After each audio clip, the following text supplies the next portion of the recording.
So today I want to talk about what it is that your ad agency is not doing. You're probably paying somebody $1,200 a month to run your ads. The leads are coming in. You can see them in the reports. Once a month, you probably get a nice little dashboard with the numbers going and to the right.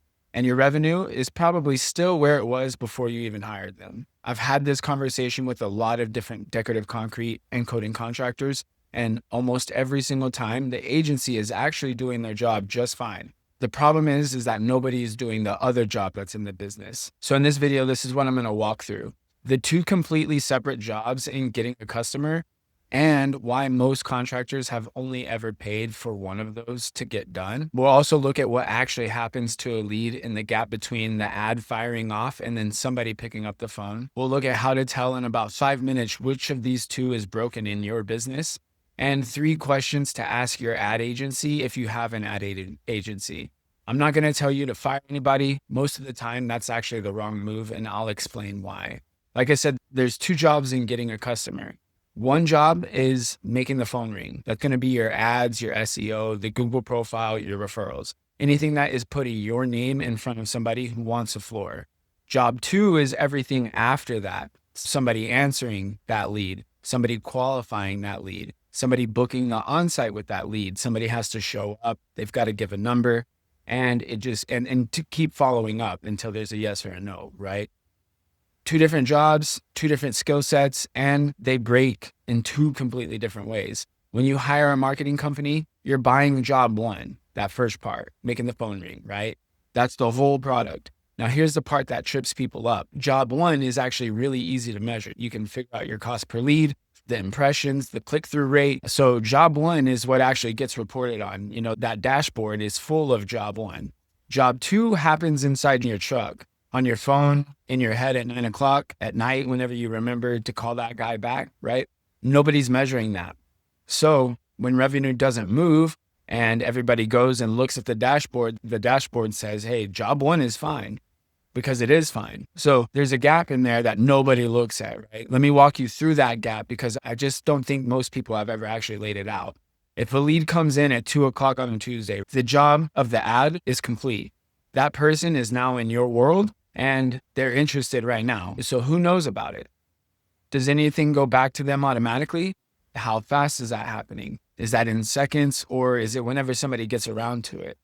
Let's say you're on a floor, right? And you see the notification at 4:30. Do you call then, or do you wait until you've cleaned up? Let's say that you call at 6 p.m. and there's no answer. Now what? Do you call again tomorrow? Does anything remind you to do that? Or does that lead live in your text messages until it doesn't? Say that you reach them and you get an on-site booked for Thursday, right? Do they get a reminder about that? Do you know whether they showed up or not? If you didn't go to the on-site, do you know what happened at that on-site? If you don't have sales people, are you documenting if they showed up to that appointment, or if it was a bad lead at that point, or if they were unqualified, right? Let's say that you quoted at that Thursday on-site. Then what? Who follows up? And when are they going to follow up with that if you don't close them? And then how many times before somebody decides that that one's dead? Do you have those rules written down anywhere?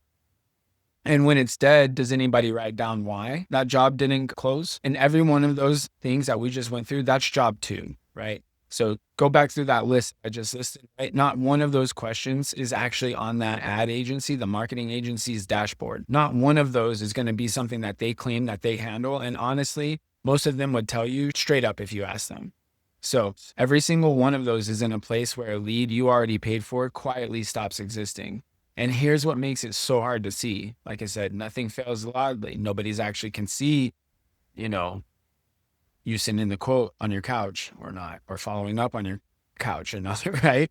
So there's no alert when a quote goes cold, right? Nobody sends you a report saying that, 40 people filled out a form last month and that only 11 of them ever spoke to a human. You don't get those reports. The leads just thin out as they move, and you end up with a number at the end of the month that feels lower than it should, and no real obvious reason why. So you do the thing that makes the most sense. You assume you need more leads, right? So how do you actually tell which job is actually broken? Here's the fastest way that I know. And like I said, it takes about 5 minutes. You just need to pull the number of leads that you got last month. Your agency can give you that number, or it's already sitting in your inbox. And then tell me how many of those got an on-site visit. Most contractors actually can't answer that second one. You maybe have a guess, but that's the answer, right? If you can't tell me, then job 2 isn't being measured in your business. And whatever is not being measured is exactly where the money goes. And if you can answer it, compare the two. Somewhere between half to 70% of your leads should be turning into an on-site. That's the range that I look for. If you're well under that, more leads will not help you. You'll just have more leads not booking, and you'll pay for that privilege essentially, right? So what are the 3 questions you want to ask your agency? If you have an agency right now, don't go and fire them because of a YouTube video that you're watching, right? Just ask them these 3 things.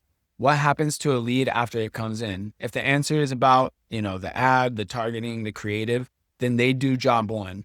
That's it. And that's fine. That's what you hired them for, right? So can you show me how many leads got booked? If they can't, that's not them being cagey. That usually just means nobody's watching job 2 at all. And that's not their job essentially, right?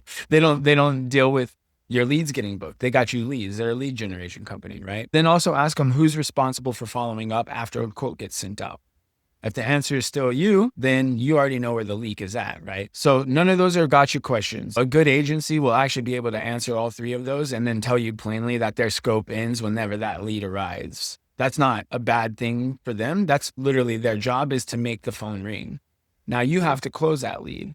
Job 1 is a real job, and it is worth paying for them to generate those leads. It's just, you got to look at the whole thing. You're trying to kind of blame them for something, these lead companies it's not their responsibility, right? So I'll say the uncomfortable thing here too, because it explains why this keeps happening as well. Job 1 is super exciting, more leads, bigger numbers, growth. It feels like the business is actually moving. Job 2 is a pipeline, it's follow-up that nobody ever sees. And, a half an hour every single morning going through your leads. There's nothing really fun or sexy about it, right? And most contractors would generally rather spend, another $1,000 a month on ads than spend 30 minutes a day working the leads that they already paid for. And I understand that completely. One of those actually feels like progress to you, but you can't buy your way out of job 2. There's just no amount of traffic that'll ever fix a lead that nobody ever called back, right? So there's one thing that I want you to take away from this, is that if you've got an agency and your revenue is not moving, they're probably not your problem. You need to go and count how much of last month's leads actually ended up in front of you. And that number right there is the whole story. And if you can't find it, you just learned something more useful than any dashboard was ever going to tell you, right?